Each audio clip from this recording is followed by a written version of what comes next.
सिंधुदुर्ग जिल्ह्यात सध्या निवडणुकांचे वारे जोरदार वाहू लागलेत आणि अशातच सगळ्यांचं लक्ष लागून राहिले ते पावशी जिल्हा परिषद मतदारसंघाकडे।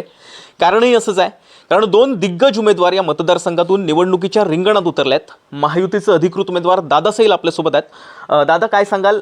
प्रचाराला सुरुवात झाली आहे, एकंदरीत कसा प्रतिसाद मिळतोय?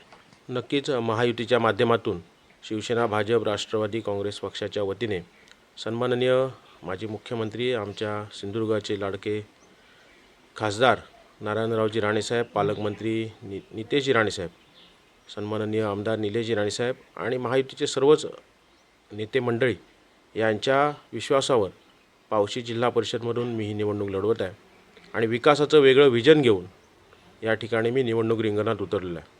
पावशी जिल्हा परिषद मतदारसंघ हा सिंधुदुर्ग जिल्ह्याच्या मध्यवर्ती असलेला मतदारसंघ आहे। एका बाजूला आपल्या कुडाळ तालुक्याचं तालुका कार्यालय असेल आणि एका बाजूला आपल्या जिल्ह्याचं जिल्हा मुख्यालय असेल, अशा दोन्हींच्या मध्ये वसलेला हा पावशी जिल्हा परिषद मतदारसंघ आहे। हा जिल्ह्यामध्ये एक आदर्श मतदारसंघ व्हावा, राज्यामध्ये एक आदर्श मतदारसंघ व्हावा, असा माझा प्रामाणिक प्रयत्न असणार आहे। आपल्या या सगळ्या प्रयत्नांना आमचे मार्गदर्शक आमदार निलेशजी राणेसाहेब यांच्या मार्गदर्शनाखाली हा मतदारसंघ मूलभूत आणि भौतिक सुविधांबरोबरच आदर्श मतदारसंघ कसा व्हावा याकडे माझं लक्ष असणार आहे। दादा, मतदारसंघाच्या विकासासाठी नेमकं काय प्लॅनिंग डोक्यामध्ये आहे? मतदारसंघाचा विकास म्हणजे रस्ते, वीज, पाणी या संकल्पनेच्या बाहेर पडून आता लोकांना खरी गरज आहे ती चांगल्या आरोग्याच्या सुविधा मिळणे, शिक्षणाच्या दर्जेदार सुविधा मिळणे आणि त्याचबरोबर या भागातील लोकांच्या रोजगाराचे जे काही विषय आहेत, रोजगार निर्मितीसाठी प्रयत्न करणे ही आजच्या काळाची गरज आहे। आणि त्या दृष्टीने आमदार साहेबांच्या मार्गदर्शनाखाली रोजगार निर्मितीचे वेगवेगळे त्या ठिकाणी प्रकल्प आणणे, कुडाळ MIDC MIDCचे जे प्रकल्प आहेत त्या सगळ्यांना बळकटी करून देऊन इथल्या स्थानिक युवकांना त्या MIDCमधील ज्या काही वेगवेगळ्या कंपन्या असतील, जे काही वेगवेगळ्या व्यवसायाच्या संधी असतील त्या उपलब्ध करून देणं। त्याचबरोबर आपण म्हणतो आपला जिल्हा हा शेतीप्रधान आहे, या ठिकाणी बहुतांश शेतकरी आहेत, महिला शेतकरी आहेत, या सगळ्यांना शेतीच्या माध्यमातून शेतीच्या ज्या काही अडचणी आहेत त्या सोडून त्या ठिकाणी त्यांना शेती उत्पादक मालावर प्रक्रिया करण्यासाठी प्रक्रिया उद्योग उभारण्यावर आमचा भर असेल। दादा, आपल्याला राजकीय वारसा देखील लाभलाय, आपण सरपंच पद देखील पणदूरचं भूषवलंय, आपल्यावेळी स्मार्ट ग्रामपंचायत पुरस्कार ग्रामपंचायतीला मिळाला। त्याचप्रमाणे निलेशजी राणेसाहेब जे आपले आमदार आहेत त्यांच्याशी आपले अगदी जवळचे संबंध आहेत। बरं, या सगळ्याचा मतदारसंघाच्या विकासासाठी नेमका कसा फायदा होणार आहे? नक्कीच या सगळ्याचा उपयोग करून घेण्यासाठी मी गेली 10 वर्ष पणदूर ग्रामपंचायतीचं सरपंच म्हणून काम करत असताना या ग्रामपंचायतीला राज्यातील आदर्श ग्रामपंचायत बनवण्याचा त्या ठिकाणी प्रामाणिक प्रयत्न केला होता। आणि म्हणूनच जे काही या ठिकाणी अभियानं असतील किंवा या ठिकाणी ग्रामपंचायतीच्या वेगवेगळे प्रकल्प असतील, या सगळ्यामध्ये आपण सिंधुदुर्ग जिल्ह्यामध्ये चांगलं काम करण्याचा प्रामाणिक प्रयत्न केलेला होता।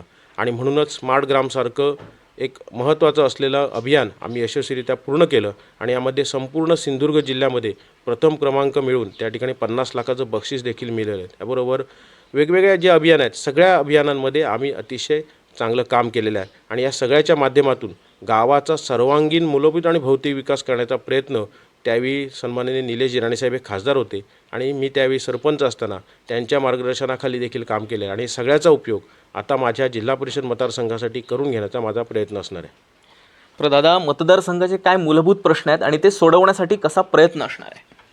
गेले 10 वर्ष खरं म्हणजे हा मतदारसंघ पावशी जिल्हा परिषद मतदारसंघ हा राजकीयदृष्ट्या त्या ठिकाणी दुर्लक्षित झालेला आहे। या ठिकाणच्या मूलभूत सुविधा देखील या इथल्या लोकप्रतिनिधींना प्रभावीपणे मांडता आल्या नाहीत आणि सोडवता आल्या नाहीत। त्यामुळे या मूलभूत सुविधा जसं रस्ते, वीज, पाणी या प्रथमतः त्यांचं बळकटीकरण करणं, त्यांचं दुरुस्तीकरण करणं, त्यांचं मजबूतीकरण करणं याकडे भर असेल।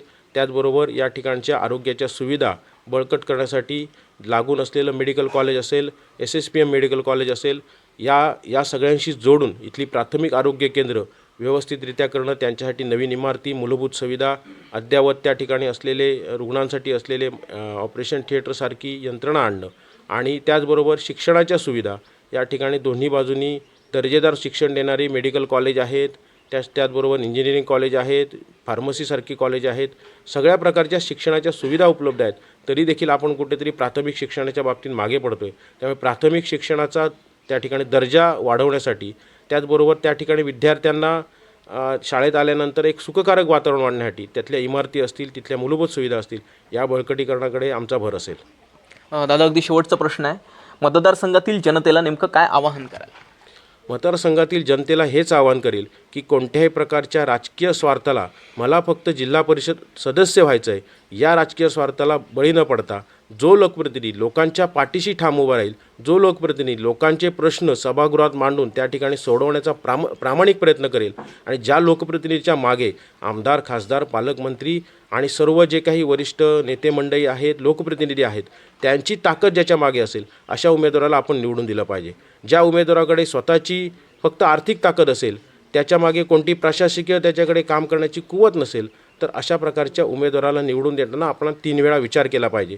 खरं म्हणजे मी या ठिकाणी काम करत असताना आमच्या मागे सन्माननीय आमदार निलेश राणेसाहेब यांची भक्कम ताकद आहे, पालकमंत्री नितेश राणेसाहेब यांची भक्कम ताकद आहे.